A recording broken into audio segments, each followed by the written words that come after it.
Luísa, acho que a primeira coisa que as pessoas que estão em casa estão se perguntando é se tem um impacto para a trama golpista, para os próximos julgamentos. A gente vai falar daqui a pouquinho sobre o julgamento de hoje, mas se tem um impacto para os próximos núcleos, para os próximos réus, o fato do ministro Luiz Fux não julgar mais esses casos, tem um impacto prático?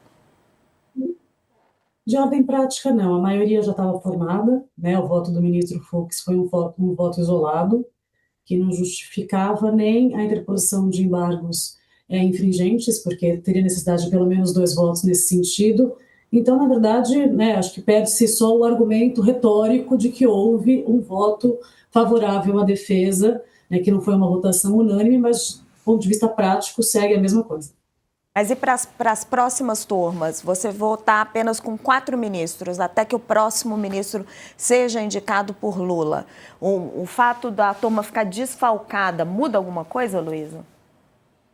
Acho que para esses casos específicos que a gente está falando com relação ao 8 de janeiro, não, né? Porque a gente vai ter a maioria, se tivesse um empate, um 2-2, certamente a saída de algum ministro poderia causar um efeito, né, concreto, qual que seria a conclusão disso, favoreceria o acusado ou não, mas a gente tem uma maioria absoluta, a gente vai ter 4-0, né, se confirmar a tendência que se viu até dos 2 julgamentos até agora para os demais julgamentos, a tendência é que a gente tenha mais 4-0 votando pela condenação. Então, dificilmente vejo, especificamente com relação aos casos de 8 de janeiro, algum impacto concreto com a saída do ministro Luiz Fux. Graça, faz sentido para você, depois daquele voto extensíssimo, longuíssimo, em que o Fux faz toda uma argumentação a favor de Bolsonaro, ele agora não querer mais falar sobre o assunto? Olha, a pessoa que, no julgamento dos réus do 8 de janeiro, das pessoas que antes do julgamento do Bolsonaro, a pessoa que tomou um tombo, caiu de cabeça, entrou em coma, se ela acordou no dia do julgamento do Bolsonaro, ela deve ter levado um susto, porque o Fux ele sempre foi um ministro muito duro em matéria penal com os réus. A pessoa que acordou do coma subitamente e acompanhou aquele voto de 12 horas, ela deve ter levado um susto e falou, mas ele está citando Ferrajoli, que é um dos grandes luminares do chamado garantismo penal. Garantismo penal, pessoal, em linguagem de gente, não em linguagem de advogados, com a desculpa da doutora,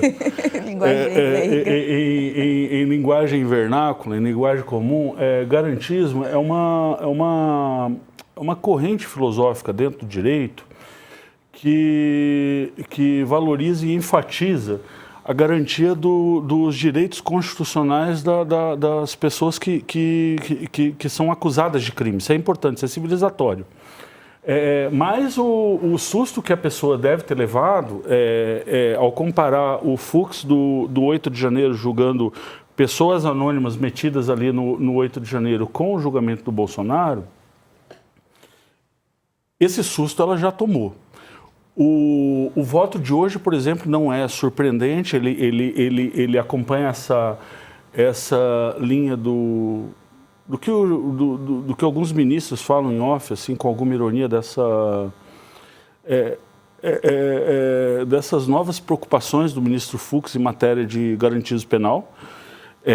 Então, o voto de hoje ele não diverge do conteúdo do voto do Bolsonaro. Ele teve, sim, a virtude de ser mais sucinto.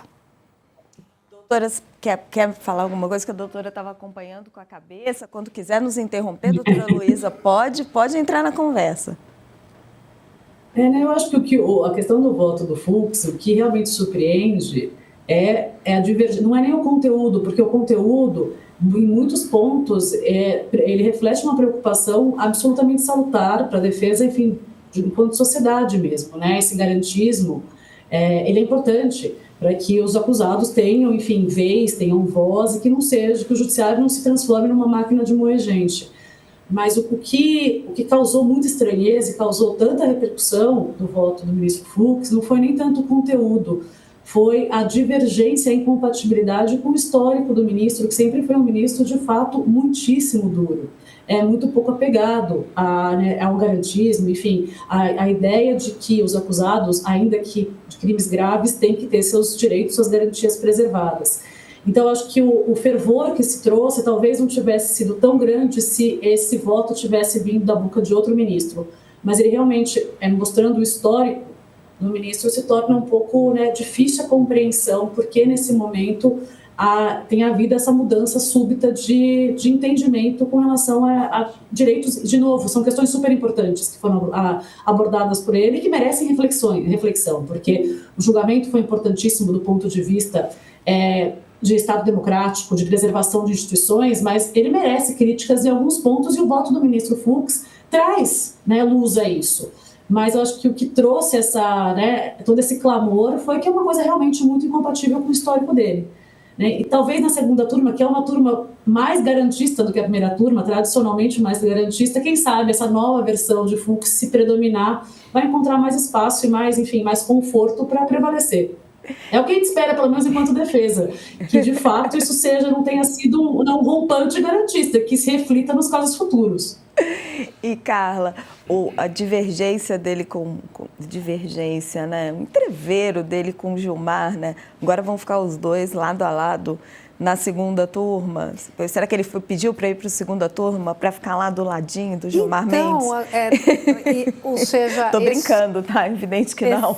Esse incômodo com o Gilmar parece menor do que o incômodo de ter que votar junto com o Alexandre de Moraes, eu só queria ilustrar o que a doutora estava falando, a Luísa estava dizendo e o Graça, é que eu estava fazendo o levantamento na imprensa dos votos dele, e o que a doutora Luísa está chamando a atenção para essa mudança abrupta, para ficar num exemplo prático, ele é o ministro que menos concedeu habeas corpus, ou seja, de 1.281 pedidos, ele apenas 13 foram deferidos, inclusive um que ele negou num caso de furto de 5 frascos de desodorante,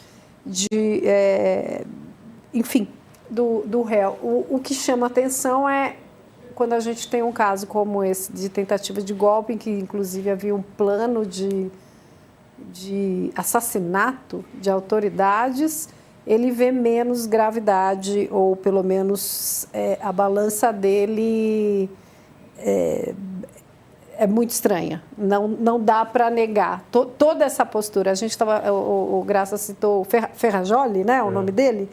Hoje, o Ferrajoli deu uma entrevista recentemente a um portal J, que é um portal jurídico, de temas jurídicos, em que ele criticou o Fux, ainda que admitisse que não leu o voto dele, não ouviu o voto dele, não viu o julgamento. 12 horas, E hoje o Fux... 12 horas em língua estrangeira, embora seja italiano e português sejam próximos, mas não... Mas hoje o Fux respondeu a esse professor. Então, assim, ele está incomodado com as críticas, efetivamente. Ele está realmente a ponto de abandonar um julgamento, é algo inusitado. O Graça me pediu uma parte, eu quero entrar com vocês no resultado do julgamento, mas Graça... Não, é rápido. Eu queria só notar uma coisa que a Luísa falou e que eu acho importante. Embora, por exemplo... Existe uma contradição entre como o ministro Fux historicamente julga a matéria penal e entre a tradição dele e esse julgamento, ele sim levanta questões muito importantes que deveriam ser discutidas assim mais no detalhe sobre esse julgamento. Eu acho que assim existem críticas que são bem fundadas, por exemplo, mas se tratando de um ex-presidente da República, da gravidade desses crimes, isso não deveria ir ao pleno? É uma pergunta. Tem gente que... É uma pergunta muito bem fundamentada. Tem gente que acredita que sim. Existem outros problemas que, sei lá, resumindo aqui, a questão do... Quando você é condenado pelo Supremo, é o pior lugar do nosso sistema judiciário. Não é o pior lugar, porque, sei lá, o Fórum da Barra Funda está cheio de atrocidades aqui. Todo dia tem. Mas é um dos piores lugares para o réu, porque você não tem a quem recorrer. Você não tem não existe uma instância depois que vai recolocar os dados no copo e jogar de novo para ver se você tem mais sorte. Assim, não tem tipo assim, existe um duplo grau de jurisdição que é o embargo infringente ou eventualmente por plenos depois. Olha, desculpa, isso é um problema que surgiu, sem casuísmos aqui, isso é um problema que já surgiu no Mensalão, já surgiu em outras matérias penais, ações penais originárias do Supremo e reaparece agora. Isso é um problema. O Supremo não foi desenhado institucionalmente para ficar julgando réu. Para julgar ações criminais. Doutora está com a mãozinha. Doutora. Já coçando, né, para falar.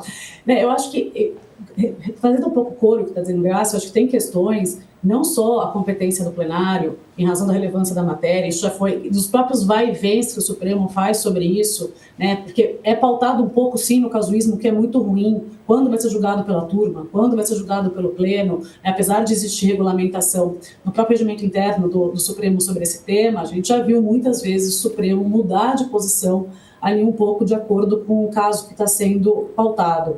Mas acho que tem questões até maiores que essas, que incomodam e que merecem reflexão e que foram trazidas e bem trazidas no voto do ministro Fux, né? Eu acho que existe uma questão muito relevante de acesso, né, de possibilidade de exercício de defesa, né, quando a defesa diz, olha, não lembro quantos teras, enfim, muitos teras de acesso, é impossível analisar isso, enquanto advogada, é efetivamente impossível. Em 15 dias não se analisa essa quantidade de elementos. Isso é uma questão importante, faz parte do exercício da defesa. A próprio papel do ministro Alexandre de Moraes, que, querendo ou não, era a vítima direta de um ponto central da trama golpista, que seria o assassinato dele mesmo, qual que é a independência que ele tem para estar à frente desse julgamento? Né? E isso parece que ficou muito claro na própria condução dos interrogatórios, não só pelo protagonismo que ele teve, mas pelo teor das perguntas. Né? O senhor tentou me matar, o senhor tinha um plano de me matar, é uma coisa um pouco, né, um pouco esquisita, né, no mínimo, para se dizer. Então, acho que existem questionamentos que foram trazidos pelo ministro Fux que são absolutamente legítimos de serem feitos. Né? O problema é que ele vem numa forma, né, muito não coerente com o histórico do próprio ministro, que ao longo da sua carreira judicial nunca mostrou muito apego a essas mesmas garantias em casos, como bem disse a Carla, muito menos expressivos do ponto de vista de gravidade da conduta.